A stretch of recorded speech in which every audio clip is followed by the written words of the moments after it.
Hello. Yes, how are you? Good yourself? I'm okay. Can you fill it up for me, please? From Bandit.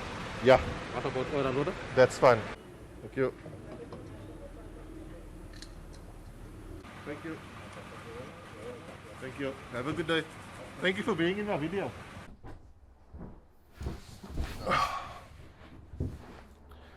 Okay, so yesterday on Facebook I asked if anybody wanted to do a Q&A, and if they had questions they could post it on that Facebook post and I would answer it today. So today is that most of the questions are EDC. Most of the questions are EDC related, but some of them aren't. So I haven't read through the questions, so I'm not really sure what we're going to find. I'll answer them as I go. Question number 1 is from Ethan Angsty, and he asks, what is your option, I'm assuming he means opinion, of the sniper gear holsters by Guns and Tactics? So, sniper gear, they have like a checkered relationship with people in general. I actually spent a lot of time with the owner, Stefan, when I was reviewing some of his gear. They've got the best business model for holster creation. I think they're probably the most successful holster company in the country. Their holsters are so-so. I've had a few. I don't carry them anymore because I have different holsters. They're not the best, they're not the worst. They also aren't the most expensive and they aren't the least expensive.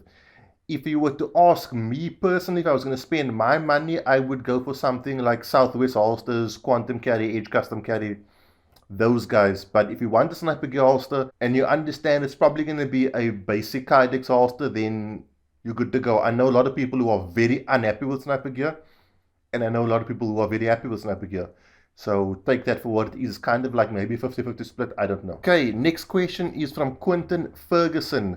What do you think of the importance of empty-handed skills and force-on-force training? Wow, so empty-handed skills is vitally important.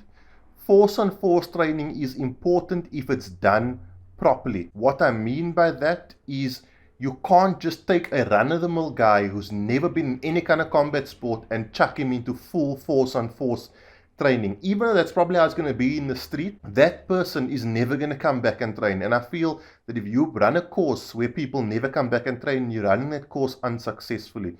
I did Muay Thai for a good few years. I've been punched in the face a lot. I've been punched in the face enough times to know I hate being punched in the face. I have also fought in competition. I stepped into a ring with someone intent on knocking me out. That person did knock me out. He knocked me down thrice, and on the third time he knocked me out. I know what it's like to be knocked out. I know what it's like to take a punch. And I can tell you, it is terrible. Very, very few people enjoy that kind of thing. So if you want to run a training course that's full force on force, understand you're going to have a very small number of people coming to your course probably. What you need to do is build those people up. When I was doing Muay Thai, I started off at the beginner level, right, and built up to the fight class, and then I trained in the fight class, which was more or less full contact sparring, for 3 months every single day, well, 5 days a week, before I fought my first fight. So I've been hit probably thousands of times because I'm not a really skilled fighter, or gifted fighter, shall I say. And I've been hit enough times to know that full force on force is terrible. Now, more important than all of that is, I believe, avoidance and awareness, and also I believe presence and acknowledgement of presence. What I mean by presence is that you carry and conduct yourself in a manner to make a potential attacker choose someone else. I know it's harsh to say that, but that is what you're going to have to do. At the end of the day, somebody's going to be attacked that day. Your job is to make sure that you are doing things so that a potential attacker doesn't attack yourself or someone you love or are with. Whether that means you have an imposing figure, whether that means you have a capable figure. And very often, people who are capable don't really need to do much physically to show that they're capable. You carry yourself in a way that people looking at you know, maybe this is not the guy I want to take on today. Having presence also, and then also acknowledgement of presence. For example, when I walk into a shopping mall, I can't always avoid going into that shopping mall if I see someone dodgy, right? I can't go home and come back half an hour later. So what I would then do is look that person in the eye, let them know I see them, and give them a nod. as in to say, like, I'm greeting you. Acknowledgement of presence has been proven to be a turn off for potential attackers. It's kind of, think of it like this, like in like when lions attack springboks on these nature shows, when the springbok sees them, the lions very rarely attack. It's when they have the element of surprise. People like this are opportunists. So when you take that opportunity away, they know that at very minimum, they are probably going to be in a fight. And that reduces their desire because these people are cowards. To answer your question, empty-handed skills is vitally important. I have choked more people out in real life than what I've ever shot anyone. That is vitally important. Force on force training is important, but you got to understand not everybody's going to do that. You got to build them up to it, especially ladies, right? The percentage of ladies who do force on force training, they are, but they are very small. And there's got to be a way to get these women to be built up to that. If I had gone to my first Muay Thai class and got the crap beat out of me, I can honestly say I would not have gone back. There are people who would, and all the power to them, but 99% of the population are not going to go for that. Then you're going to have to build them up to that kind of thing.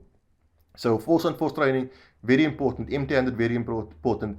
Avoidance and awareness, even more important. And then I would say equally important is physical presence and acknowledgement of presence of a potential attacker. And then Ed Nord, Naude, I don't know how to pronounce your surname, says, you're obviously quite fond of customizing EDC. Is there something, you will never consider customizing? No.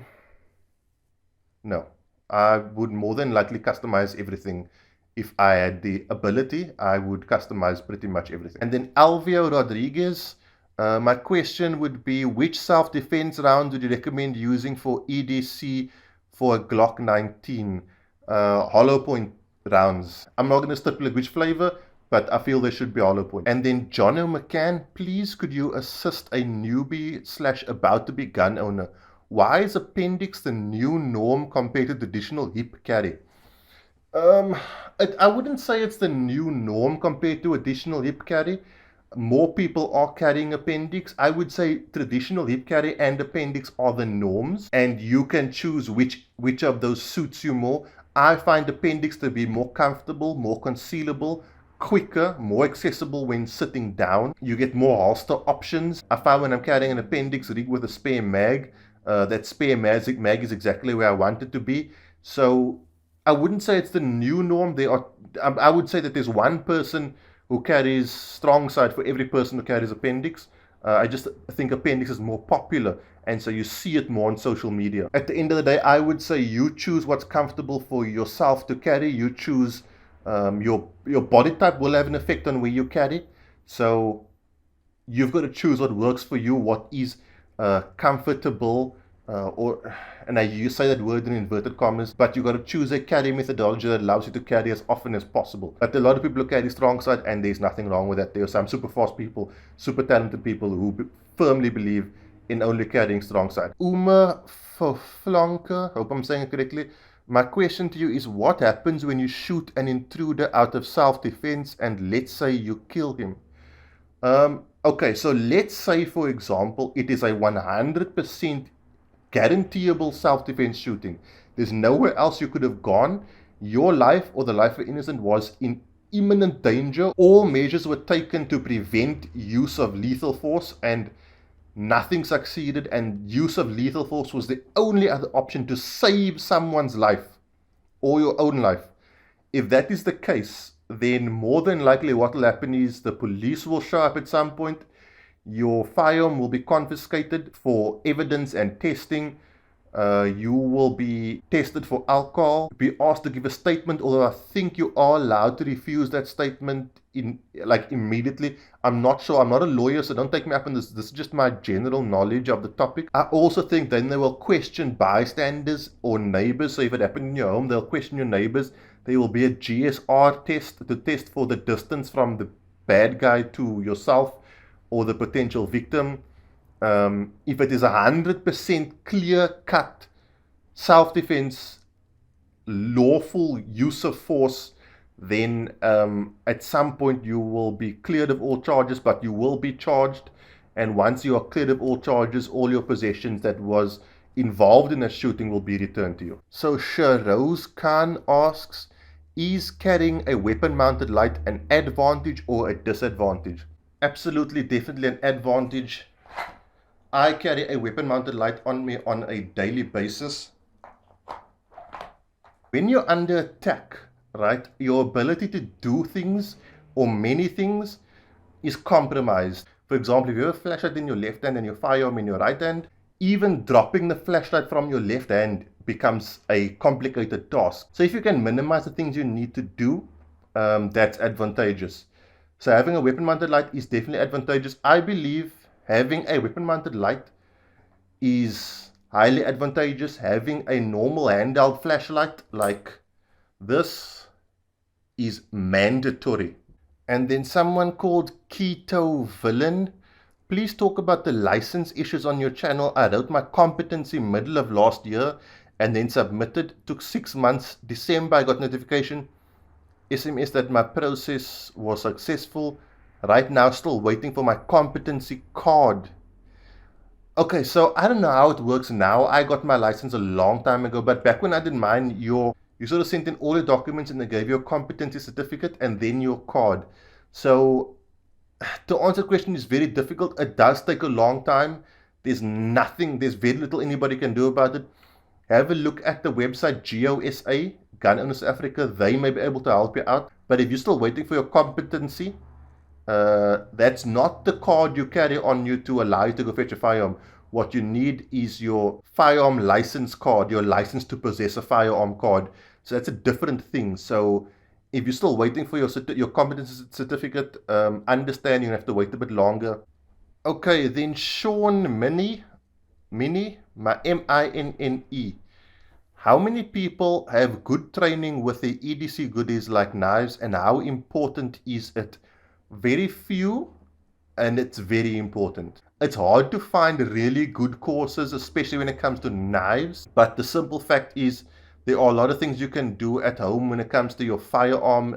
Dry firing has been proven many times to be a game changer, but you've got to do a lot of it. But the answer to your question is very few, and even less people realize how undertrained they are. Eric Dixon, what are your thoughts on the amount of tourniquets to have on yourself, EDC, and in a vehicle? Obviously, training is essential for use of them. I carry one on me, then I have two on my vest for when we're responding, and I have two in my EDC bag.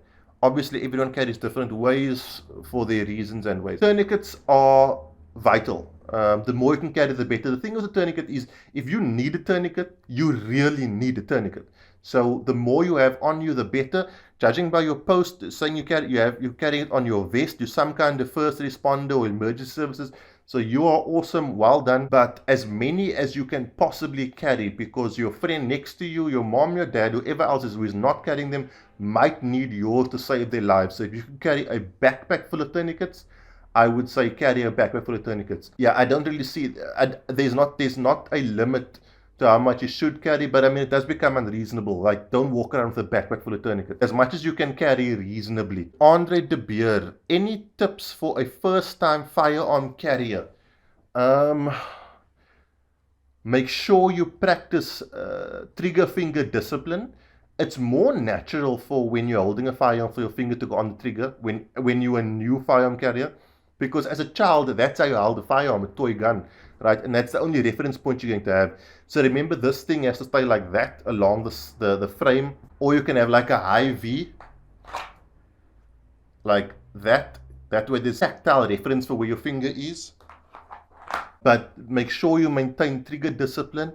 If you bought yourself a proper modern quality firearm, it's not going to go off by itself.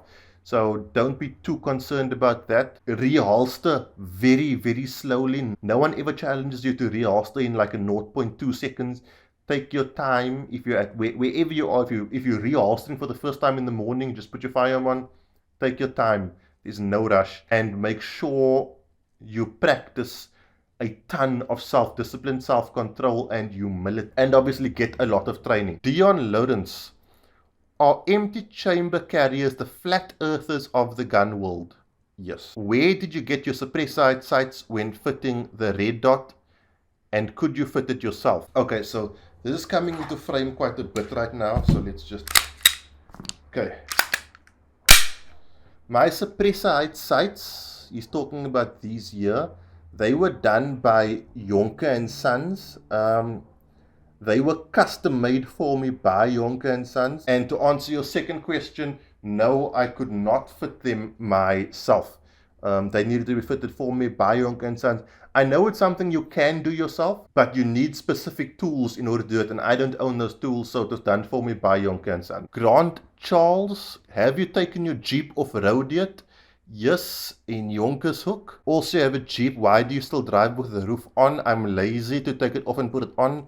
Can you do an ollie on your skateboard and rollerblades? Why?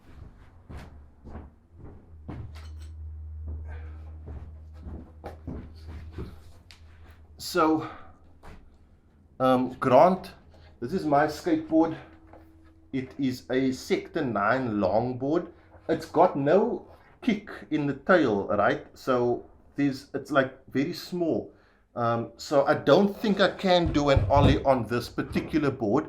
I could do an ollie on my first ever skateboard when I was like 9. Rollerblades, I've always loved rollerblading. I loved rollerblading and skateboarding. When I was old enough to get myself a really good pair of both, I did. The rollerblades I really like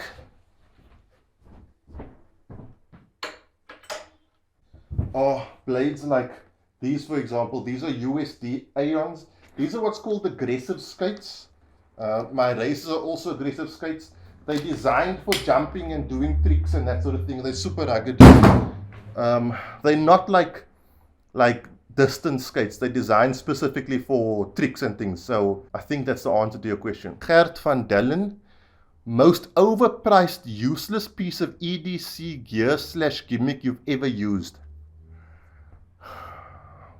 There's a belt from a company which shall not be named that has a push dagger inside of it. I had it for about a day and it fell out like 4 times. That's got to be it. I think I wore it for a total of 2.5 hours. That's going to be the most gimmicky thing I've ever seen or ever used as an EDC. Carla commented, why do you throw items off surfaces and on the ground during your vlog posts?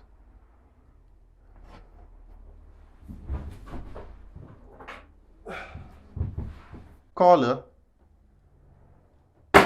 I'm sure I have no idea what you mean. No, but to be serious, I don't know. It's a compulsion. I'm seeing a doctor for it. At this juncture, they say that it's not something they can repair. It's more something that they have to try to control. The damage is done. So it is what it is, I'm afraid. Oh no, you're done. Will EDC for the EDG be launching its own branded items soon? Holsters, knives, IFAC pens, wallets.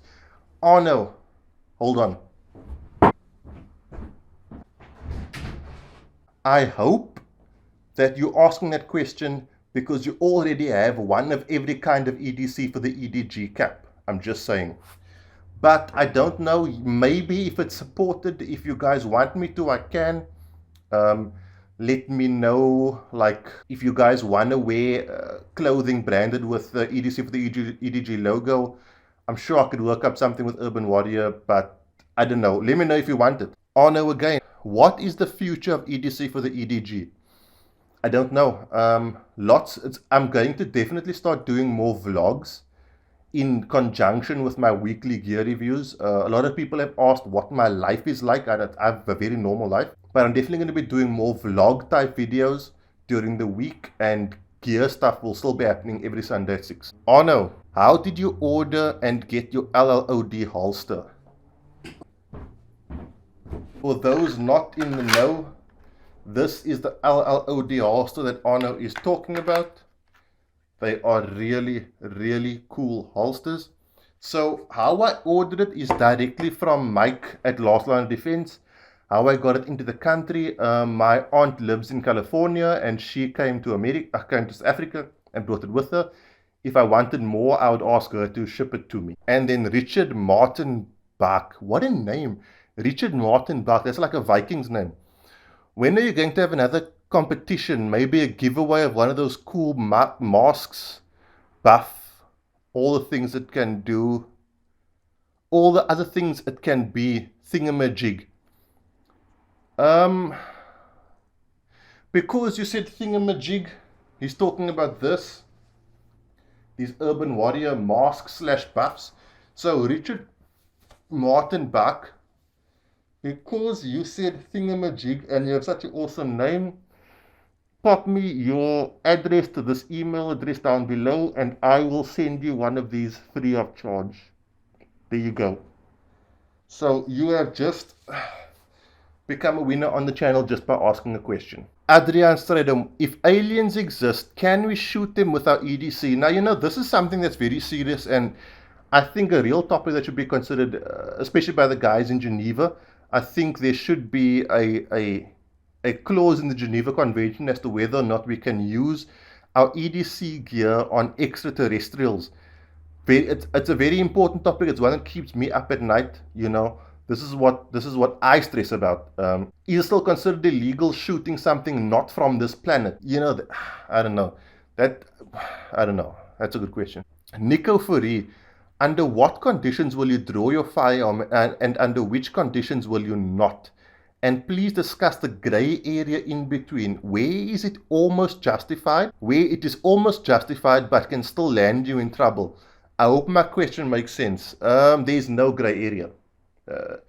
Unless someone's life, including your own, is in grave immediate danger, there is no gray area when drawing your firearm. There's no other reason. You can't draw your firearm to scare someone. Nothing like that. Unless your life or the life of an innocent person is in grave immediate danger, you can't draw your firearm. You will get into trouble. Simply pointing a firearm at someone will get you into trouble. So if you're an EDCer, which I hope you are, keep that sucker holstered unless you are certain you're going to draw and pull the trigger. And the only time you should be certain is when someone's life, your own or some innocent person's life, is in grave immediate danger. Michelle, this is my girlfriend, Michelle Lisa Jansen. My question is, when will you love me as much as you love your Jeep? Or look at me the way you look at your Jeep? When's the next Olympics? Okay, so to be fair, my Jeep is called Obas. For those of you who are not from South Africa and don't know what Afrikaans is, Obas is like, I don't even know how to describe what Obas is. Obas is like that guy who's just always there. Tough as nails, probably a sailor in his previous life, can tell you 1,000,001 stories, tend to sit on street corners at like the corner shop kind of deal, and always has a new story to tell, always half drunk, but like you live your whole life and Obas is like old and there all the time. I don't know, that's why I called my Jeep Obas.